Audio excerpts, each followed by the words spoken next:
नमस्कार,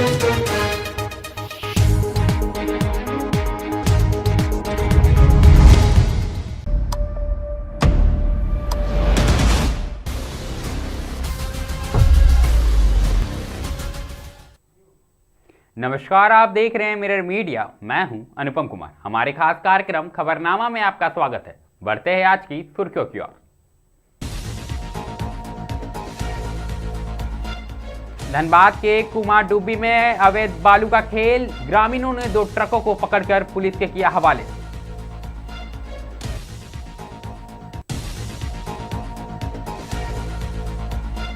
Dhanbad railway station के बाहर भीषण आग से हड़कंप समय रहते हुए किया गया काबू।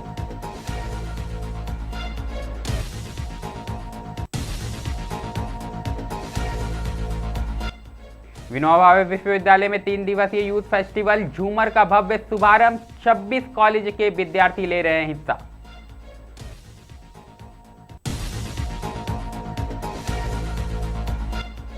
नागरिकता के नाम पर मतुआ समाज के मताधिकार पर हमला, दुर्गापुर में पीएम मोदी पर मोहम्मद सेलीम का वार।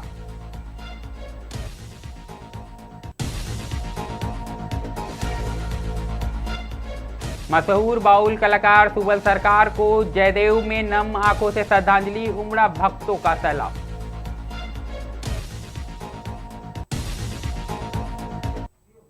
अब खबरें विस्तार से।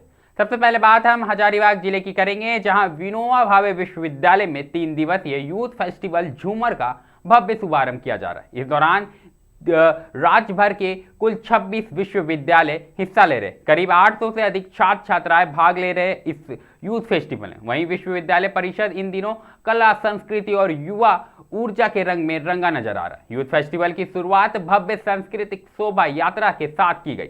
शोभा यात्रा केवी वुमेन्स कॉलेज एवं अंधा कॉलेज से प्रारंभ होकर विभिन्न मार्ग होते हुए विनोबा भावे विश्वविद्यालय परिसर पहुंची। विश्वविद्यालय के कुलपति प्रोफेसर चंद्रभूषण शर्मा ने हरी झंडी दिखाकर शोभा यात्रा को रवाना किया। इस दौरान कुलपति ने कहा कि यूथ फेस्टिवल केवल मनोरंजन का माध्यम नहीं, बल्कि विद्यार्थियों की बहुआयामी प्रतिभा को निखारने का एक सशक्त मंच भी है। आप भी सुनिए उन्होंने क्या कुछ कहा।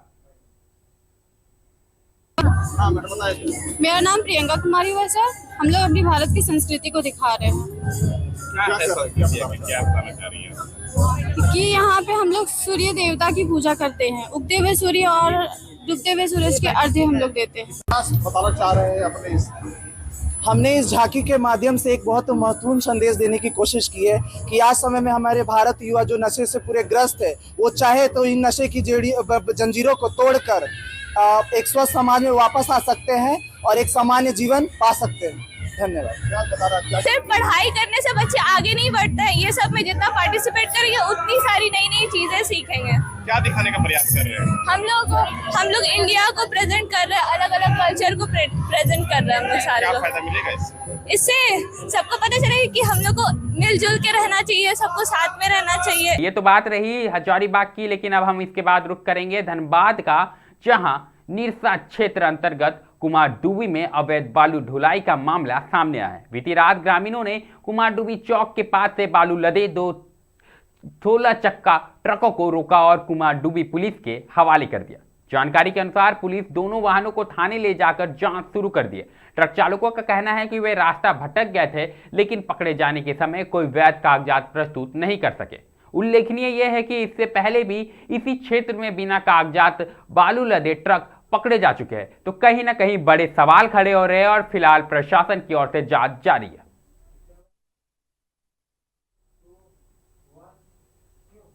अगली खबर भी धनबाद से आई है, जहां धनबाद रेलवे स्टेशन पर रविवार की रात शोपीस में भीषण आग लगने से हड़कंप मच गया। जानकारी के अनुसार स्टेशन के मुख्य द्वार के पास बने सेल्फी पॉइंट में आग लगने की लपटे से पूरा इलाका दहल उठा और ये आग कई फीट तक ऊंची होती हुई दिखाई दी। गनीमत रही कि कोई यात्री इसकी चपेट में नहीं आया।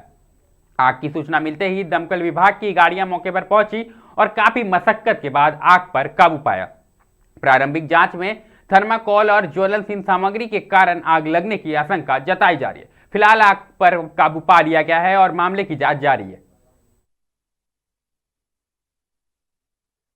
कि 1 नंबर के थाना के बगल में आग लगा हुआ है। सूचना पाकर हम लोग गाड़ी लेकर आए, आग पर काबू कर लिया। क्या स्थिति था जिस समय आया? जिस समय आया था उस समय आज काफ़ी था, फैल गया था ऊपर, फ्लेम ज़्यादा फट रहा था। कौन सा जगह या क्या स्थिति बना हुआ?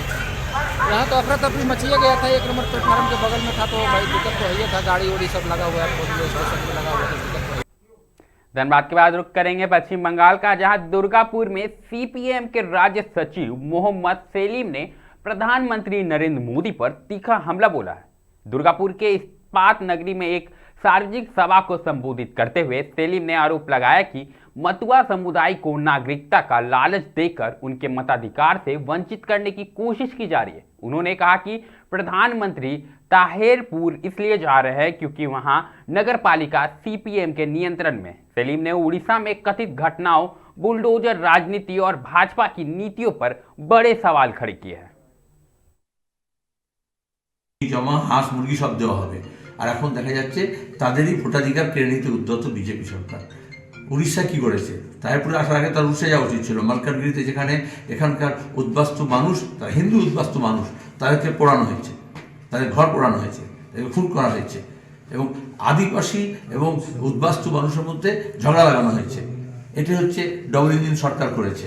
আর তাহিরপুরে আসছে ওদের জন্য নয়, যেহেতু পশ্চিমবঙ্গে এত লুটপাটের পরেও তাহিরপুরে সিপিআইএম এখনও টিকে আছে এবং পুরসভা দখলে রেখেছে।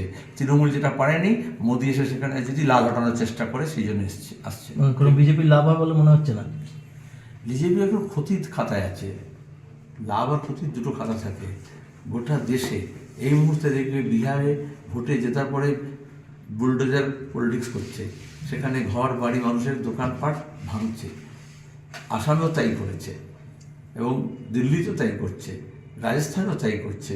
আদানি আম্বানির সেলসম্যান হচ্ছেন মোদি, তার বাইরে। रुख एक बार फिर बंगाल का ही करेंगे, जहां वीरभूम के जयदेव धाम में मशहूर बाउल असिस्टेंट सुबल सरकार को भावभीनी श्रद्धांजलि दी गई। यशोदा सरकार और सिंपल मानुष सेवाश्रम के भक्तों की पहल पर आयोजित इस सभा में हजारों प्रशंसक और श्रद्धालु शामिल हुए। बता दें कि 2 दिसंबर को कक्षा स्थित आवास से सुबल सरकार का शव मिलने के बाद बाउल जगत में शोक की लहर है। श्रद्धांजलि सभा में लोगों ने तस्वीर पर माल्य अर्पण किया और गीतों के माध्यम से उन्हें याद किया। इस मौके पर उम्मीद जताई गई कि यशोदा सरकार उनके अधूरे सपने को आगे बढ़ाएगी।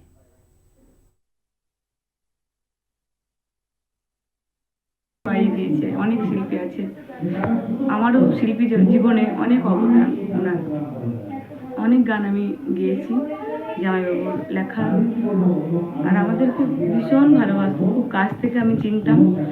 আমরা মানে অনেক প্রিয় মানুষের মধ্যে, মানে মনের মানুষের মধ্যে উনি আমাদের একজন। দিদি আমার নিজের বোনের থেকেও বেশি ভালোবাসে। রক্তের সম্পর্ক নেই ঠিকই, কিন্তু রক্তের সম্পর্ক থাকলেও এতটা টান হয় না। আমাকে ভীষণ ভালোবাসতো জামাইবাবু, সবসময় বলতো তুমি আমাদের নিজেদের বোন, তোমার দিদিকে সবসময় তোমার সঙ্গে রাখবে। দিদি তোমাকে ভীষণ ভালোবাসে, আমাদেরকে তো ভীষণ ভালোবাসে। আমার শিল্পী জীবনে প্রচুর অবদান, আমি ভাষায় প্রকাশ করতে পারছি না, কিন্তু উনি আজকে আমাদের মধ্যে নেই, কিন্তু তবুও গানের মধ্যে সারা জীবন আমি যতদিন বাঁচবো, আমরা যতদিন বাঁচবো আমাদের মধ্যে বেঁচে থাকবেন। আমাদের আছে অন্তরে। ওনার প্রতি অনেক শ্রদ্ধা, ঈশ্বরের কাছে প্রার্থনা করি আপনারা সকলেই আশীর্বাদ করবেন দিদিকে, যেন জামাইবাবু সেই গানগুলি গেয়ে যেন আবার আগের মতোই যেন সেই শক্তি ফিরে পায়, যেন দিদি নিজেকে असहाय ना मने करे। सबाई दीदी पाशे थाकबेन এই অনুরোধ করব। वीरभूम के बाद बात करेंगे पांडेश्वर की, जहां रामनगर गांव में तृणमूल कांग्रेस की ओर से भाजपा की SIR साजिश और कथित धार्मिक ध्रुवीकरण के खिलाफ विरोध मार्च निकाला गया। मार्च के बाद हुई सभा में पांडेश्वर विधायक व पश्चिम बर्धमान जिला अध्यक्ष नरेंद्र नाथ चक्रवर्ती ने भाजपा पर जोरदार हमला बोला। उन्होंने कहा कि भाजपा वोट में हार चुकी है, कोर्ट में भी हार चुकी है और 2026 के चुनाव में 1 लाख वोटों से हार तय है। उन्होंने दावा किया कि बंगाल की जनता तृणमूल और मुख्यमंत्री ममता बनर्जी के साथ खड़ी है।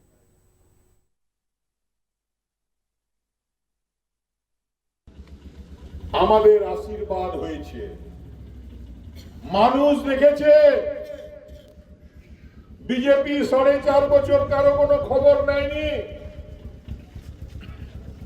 বিজেপি কারো বিপদে আপদে দাঁড়ায়নি। মানুষের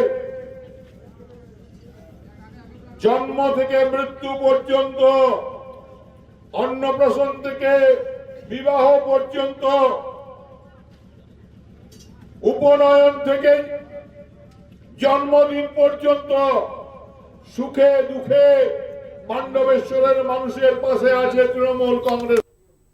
अगली खबर आसनसोल से आई है, जहां बालू कारोबारियों के खिलाफ विरोध प्रदर्शन को लेकर राजनीति का माहौल गर्मा गया है। दरअसल आसनसोल दक्षिण की बीजेपी विधायक अग्निमित्रा पॉल की गाड़ी रोके जाने और कथित हमले के प्रयास के विरोध में बीजेपी कार्यकर्ताओं ने पुलिस कमिश्नर कार्यालय का घेराव किया। वहीं बीजेपी ने पुलिस पर निष्क्रियता का आरोप लगाया और आसनसोल दक्षिण पुलिस ने इस मामले में बीजेपी नेता सोमनाथ मंडल, पंकज दास, संतोष भगत सहित कई कार्यकर्ताओं पर गैर जमानती धाराओं में एफआईआर दर्ज की है। तृणमूल कांग्रेस ने सभी नामजद नेताओं की तत्काल गिरफ्तारी की मांग की है।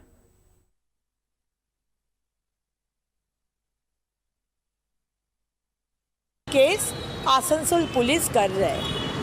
अब जिस दिन हम लोग इसका प्रतिवाद में सीपी ऑफिस घेराव किए, तब वो लोग ये सजा रहे घटना को कि हम लोग पुलिस के ऊपर अटैक किए, नॉन बेलेबल केस दिए, ताकि भाजपा को कमज़ोर किया जाए, अग्निमित्रा को कमज़ोर किया जाए।